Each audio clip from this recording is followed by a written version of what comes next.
کعبہ کی تعمیر اور حجر اسود کے تنازع کا فیصلہ۔ آپ صلی اللہ علیہ وسلم کی عمر کا 35واں سال تھا کہ قریش نے نئے سرے سے خانہ کعبہ کی تعمیر شروع کی۔ وجہ یہ تھی کہ کعبہ صرف قد سے کچھ اونچی چار دیواری کی شکل میں تھا، ٹھیک ہے، قد سے، ایک انسان کے قد سے صرف اونچی چار دیواری کی شکل میں تھا، چھت بھی اوپر نہیں تھی۔ حضرت اسماعیل علیہ السلام کے زمانے ہی سے اس کی بلندی 9 ہاتھ تھی اور اس کے اوپر چھت نہ تھی۔ اس کیفیت کا فائدہ اٹھاتے ہوئے کچھ چوروں نے اس کے اندر رکھا ہوا خزانہ چرا لیا۔ اس کے علاوہ اس کی تعمیر پر ایک طویل زمانہ گزر چکا تھا، عمارت خستہ حالی کا شکار ہو چکی تھی اور دیوار پھٹ چکی تھی۔ ادھر اسی سال ایک زوردار سیلاب آیا جس کے بہاؤ کا خانہ کعبہ کی طرف تھا، اس کا جو ہے خانہ کعبہ کی طرف بہاؤ تھا۔ اس کے نتیجے میں خانہ کعبہ کسی بھی لمحے ڈھہ سکتا تھا، اس لیے قریش مجبور ہو کر اس کا مرتبہ اور مقام برقرار رکھنے کے لیے اسے از سر نو تعمیر کریں، ٹھیک ہے جی، یہ قریش نے سوچا کہ از سر نو تعمیر کریں۔ اس مرحلے پر قریش نے ایک متفقہ فیصلہ کیا کہ خانہ کعبہ کی تعمیر میں صرف حلال رقم ہی استعمال کریں گے، اس میں رنڈی کی اجرت، سود کی دولت اور کسی کا ناحق لیا ہوا مال استعمال نہیں ہونے دیں گے۔ نئی تعمیر کے لیے پرانی عمارت کو ڈھانا ضروری تھا، لیکن کسی کو ڈھانے کی جرت نہیں ہوتی تھی۔ بالآخر ولید بن مغیرہ مخزومی نے ابتدا کی۔ جب لوگوں نے دیکھا کہ اس پر کوئی آفت نہیں ٹوٹی تو باقی لوگوں نے بھی ڈھانا شروع کر دیا، اور جب قواعد ابراہیم یعنی ابراہیم علیہ السلام کی جو بنیادیں رکھی ہوئی تھی نیچے ایرے، جب ان تک پہنچے ڈھا چکے تو تعمیر کا آغاز کیا۔ تعمیر کے لیے الگ الگ ہر قبیلے کا حصہ مقرر ہوا اور ہر قبیلے نے علیحدہ علیحدہ پتھر کے ڈھیر لگا رکھے تھے۔ تعمیر شروع ہو گئی۔ باقوم نامی ایک رومی معمار نگران تھا، ٹھیک ہے جی۔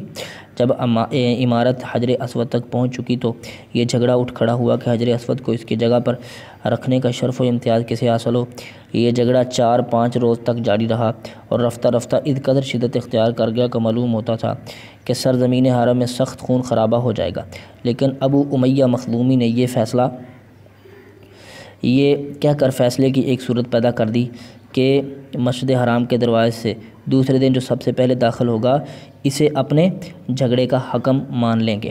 لوگوں نے یہ تجویز منظور کر لی۔ اللہ کی مشیت کے اس کے بعد سب سے پہلے رسول صلی اللہ علیہ وسلم تشریف لائے۔ لوگوں نے آپ کو دیکھا تو چیخ پڑے، ھذا الامین رضینا ھذا محمد، یہ امین ہے، یہ محمد، ہم راضی ہیں، ٹھیک ہے، ہم ان سے راضی ہیں، یہ محمد ہیں صلی اللہ علیہ وسلم۔ پھر جب آپ ان کے قریب پہنچے تو انہوں نے آپ کو معاملے کی تفصیل بتائی تو آپ نے ایک چادر طلب کی، بیچ میں حجر اسود رکھا اور متنازع قبائل کے سردار سے کہا کہ آپ سب حضرات چادر کا ایک کنارہ پکڑ کر اوپر اٹھائیں۔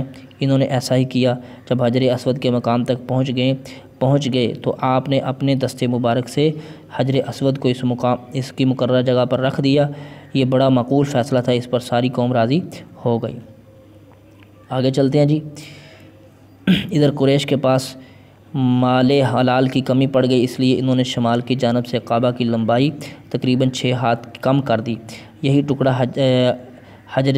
حجر اور حتیم کہلاتا ہے، ٹھیک ہے جی، جو حتیم کا مقام ہے یہ ٹکڑا کہلاتا ہے۔ اس دفعہ قریش نے کعبہ کا دروازہ زمین سے خاصا بلند کر دیا۔ پہلے تو زمین کے ساتھ لگا ہوا تھا، تو انہوں نے بلند کر دیا تاکہ اس میں وہی شخص داخل ہو سکے جسے وہ اجازت دیں۔ جب دیوار 15 ہاتھ بلند ہو گئی تو اندر 6 ستون کھڑے کر کے اوپر سے چھت ڈال دی گئی، ٹھیک ہے، اور خانہ کعبہ اپنی تکمیل کے بعد قریب چکور شکل کا ہو گیا۔ اب خانہ کعبہ کی بلندی 15 میٹر ہے۔ حجر اسود والی دیوار اور اس کے سامنے کی دیواریں یعنی جنوب اور شمال دیواریں 10-10 میٹر ہیں، ٹھیک ہے جی۔ حجر اسود مطاف کی زمین سے 1.5 میٹر کی بلندی پر ہے، ٹھیک ہے جی، اور دروازے والی دیوار جو ہے اور اس کے سامنے کی دیوار یعنی پورم اور پچھم کی دیواریں 12-12 میٹر ہیں، ٹھیک ہے۔ دروازے زمین سے 2 میٹر بلند ہے۔ دیوار کے گرد نیچے ہر چار جانب سے ایک بڑے ہوئے کرسی نما ضلع کا ایک گھیرا ہے جس کی اوسط اونچائی 25 سینٹی میٹر اور اوسط چوڑائی 30 سینٹی میٹر ہے۔ اسے شاذوران کہتے ہیں۔ یہ بھی دراصل بیت اللہ کا جز ہے لیکن قریش نے اسے بھی چھوڑ دیا تھا، ٹھیک ہے جی۔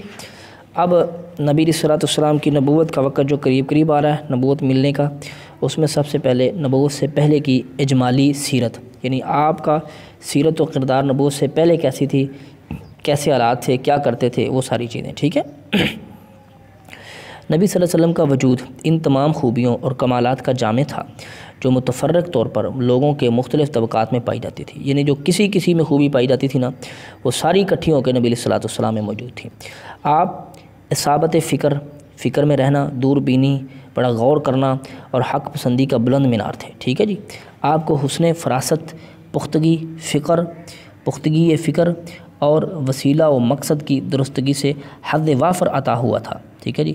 آپ اپنی طویل خاموشی سے مسلسل غور و خوض، دائمی دائمی تفکیر یعنی فکر اور حق کی کرید میں مدد لیتے تھے۔ آپ اپنی شاداب عقل اور روشن فطرت سے زندگی کے صحیفے، لوگوں کے معاملات، جماعتوں کے احوال کا مطالعہ کیا اور جن خرافات میں یہ سب لت پت تھے ان سے سخت بیزاری محسوس کی، چنانچہ آپ نے ان سب سے دامن کش رہتے ہوئے پوری بصیرت کے ساتھ لوگوں کے درمیان زندگی کا سفر طے کیا۔ اللہ اکبر، یعنی اتنی زیادہ گندگی میں بھی اپنے دامن کو بچا کر زندگی بسر کی، یعنی لوگوں کا جو کام اچھا ہوتا اس میں شرکت فرماتے، ورنہ اپنی مقررہ تنہائی کی طرف پلٹ جاتے۔ چنانچہ آپ صلی اللہ علیہ وسلم نے شراب کو کبھی منہ نہ لگایا، آستانوں کا ذبیحہ کبھی نہ کھایا، بتوں کے لیے منائے جانے والے تہواروں، میلوں ٹھیلوں میں کبھی شرکت نہ کی۔ آپ کو شروع ہی سے ان باطل معبودوں سے اتنی نفرت تھی کہ ان سے بڑھ کر آپ کی نظر میں کوئی چیز مقبول نہ تھی، حتیٰ کہ لات و منات کی قسم سننا بھی آپ کو گوارا نہ تھی، ٹھیک ہے۔ اس میں شبہ نہیں کہ تقدیر نے آپ پر حفاظت کا سایہ ڈال رکھا تھا، چنانچہ جب بعض دنیاوی تمتعات کے حصول کے لیے نفس کے جذبات متحرک ہوئے یا بعض پسندیدہ رسم و رواج کی پیروی پر طبیعت آمادہ ہو گئی تو عنایت ربانی دخیل ہو کر یعنی داخل ہو کر راستے میں رکاوٹ بن گئی، ٹھیک ہے جی۔ ابن اسیر کی ایک روایت ہے کہ رسول اللہ صلی اللہ علیہ وسلم نے فرمایا، اہل جاہلیت جو کام کرتے تھے مجھے 2 دفعہ کے علاوہ کبھی ان کا خیال نہیں گزرا، لیکن ان دونوں میں بھی ہر دفعہ اللہ تعالیٰ نے میرے اس کام کے درمیان رکاوٹ ڈال دی۔ اس کے بعد پھر کبھی مجھے اس کا خیال نہ گزرا، یہاں تک کہ اللہ نے مجھے اپنی پیغمبری سے مشرف فرما دیا، ٹھیک ہے جی۔ ہوا یہ تھا کہ جو لڑکا بلائی مکہ میں میرے ساتھ بکریاں چراتا تھا، اس سے ایک رات میں نے کہا، کیوں نہ تم میری بکریاں دیکھو، یعنی ان کا خیال رکھو، اور میں مکہ جا کر دوسرے نوجوانوں کی طرح وہاں کی شبانہ گوئی کی محفل میں شرکت کر لوں۔ اس نے کہا ٹھیک ہے۔ اس کے بعد میں نکلا اور ابھی مکہ کے پہلے ہی گھر کے پاس پہنچا تھا کہ باجی کی آواز سنائی دی۔ میں نے دریافت کیا کیا ہے؟ لوگوں نے بتایا کہ فلاں کی فلاں سے شادی ہے۔ میں سننے بیٹھ گیا اور اللہ نے میرا کان بند کر دیا اور میں سو گیا۔ پھر سورج کی تمارت، سورج کی کرنیں ہی نے میری آنکھ کھول دی اور میں اپنے ساتھی کے پاس واپس چلا گیا۔ اسے پوچھنے پر میں نے تفصیل بتائی۔ اس کے بعد ایک رات پھر یہی بات کہی اور مکہ پہنچا تو پھر اسی طرح کا واقعہ پیش آیا، ٹھیک ہے جی۔ اور اس کے بعد کبھی غلط ارادہ نہ ہوا۔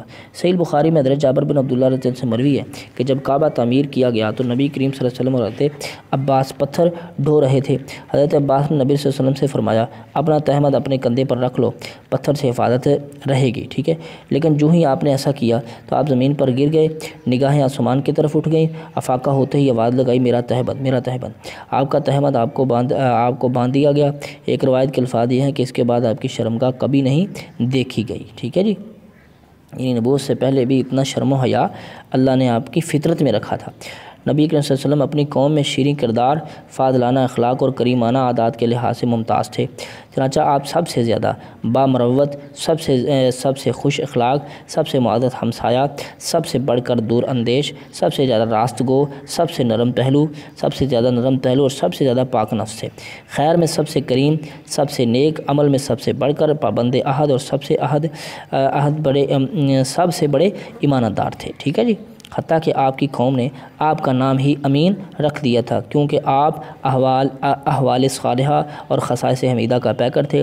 اور جیسا کہ حضرت خدیجہ رضی اللہ عنہ کی اشارت ہے کہ آپ درماندوں کا بوجھ اٹھاتے تھے، تہی دستی کا بندوبست کرتے تھے، مہمان کی مہمان نوازی کرتے تھے اور مصائب حق میں اعانت کرتے تھے، ٹھیک ہے جی۔ آگے شروع ہوگا جی نبوت اور رسالت کی چھاؤں میں، انشاءاللہ اس کو ہم تفصیل میں اگلے لیکچر میں پڑھیں گے۔ تب تک کے لیے آپ مجھے اجازت دیں۔ اللہ حافظ، اللہ نگہبان۔